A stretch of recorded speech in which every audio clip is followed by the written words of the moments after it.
শীতের শুরুতেই কিন্তু কম বেশি পর্যটকদের আগমন আমরা বাংলাদেশের সকল ট্যুরিজম স্পটগুলোতে দেখেছি। তারই ধারাবাহিকতায় সাগরকন্যা কুয়াকাটায় কিন্তু পর্যটকদের তেমন উপচে পড়া ভিড় না থাকলেও স্বাভাবিক পর্যটকরা রয়েছে। আজকে সাপ্তাহিক ছুটির দিন শুক্রবার, সেই শুক্রবারে আমরা সারাদিনের চিত্র যেমনটা দেখেছি যে শৈত্যপ্রবাহ বইছে, সকাল থেকে কিন্তু প্রচুর ঠান্ডা এবং হিমেল হাওয়া ছিল। তারই ধারাবাহিকতায় কুয়াকাটায় আগত যে পর্যটকরা রয়েছে তারা কিন্তু অধিকাংশ পর্যটকরাই হোটেলবন্দি রয়েছে এবং কম সংখ্যক পর্যটকরাই কিন্তু দর্শনীয় স্থানগুলোতে ঘুরতে বেরিয়েছে। শিয়া বাটার ও ভিটামিন ই সমৃদ্ধ lily glam beauty soap. Lily, always beautiful. ঠিক সূর্যাস্তের আগ মুহূর্তে এই আজকে কিন্তু উপকূলীয় অঞ্চল কুয়াকাটায়, এই পর্যটন নগরী কুয়াকাটায় সূর্যাস্তের ঠিক আগ মুহূর্তে কিন্তু আকাশে সূর্য দেখা গেছে। আপনাদেরকে যদি একটু দেখানোর চেষ্টা করি, এই মুহূর্তে ঠিক সূর্য অস্ত যাবে এবং সেই অস্ত যাওয়ার কিছু আগেই কিন্তু আকাশে সূর্যের দেখা মিলেছে। কিন্তু এই সারা দিনে কিন্তু উপকূলীয় এলাকা সহ পুরো পটুয়াখালী জেলার কোথাও সূর্যের দেখা মেলেনি।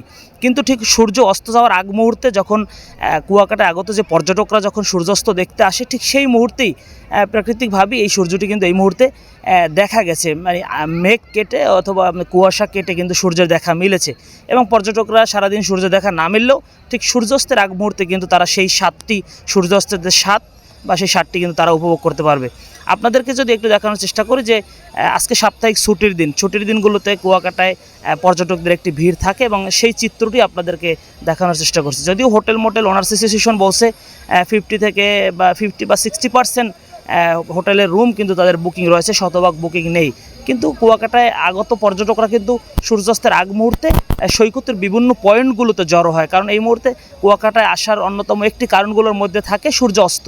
সেই সূর্যাস্তের আগ মুহূর্তেই কিন্তু তারা সৈকতে ভিড় জমান। সেই চিত্রটি আপনাদেরকে দেখানোর চেষ্টা করছি। আমরা দর্শনীয় স্থানগুলোতে ঘুরে দেখেছি যে যতগুলো দর্শনীয় স্থান রয়েছে সব জায়গাগুলোতে কিন্তু পর্যটকদের একটি বাড়তি ভিড় আমরা লক্ষ্য করেছি এবং আমরা দেখছি ট্যুরিস্ট পুলিশ কুয়াকাটা রিজিয়নের পক্ষ থেকে কিন্তু প্রত্যেকটি দর্শনীয় স্থানগুলোতে তাদের সতর্ক অবস্থান রয়েছে এবং তারা পর্যটকদের সার্বিক সেবা দেওয়ার জন্য ব্যস্ত সময় পার করছেন। তো কুয়াকাটা সৈকতের যে শীতের যে তীব্রতাটি পর্যটকদেরকে সকাল থেকে শীতের তীব্রতা উপভোগ করেছিল, সেই জায়গা থেকে কিন্তু বিকালে কিন্তু সেই চিত্রটা একটু ভিন্ন। শীত কিছুটা কমলেও কিন্তু সন্ধ্যা নামতেই কিন্তু শীতের তীব্রতা আবারও বাড়তে পারে। যদিও শেষ সময় আকাশে সূর্য দেখা গেছে, এইটি একটি স্বস্তির জায়গা।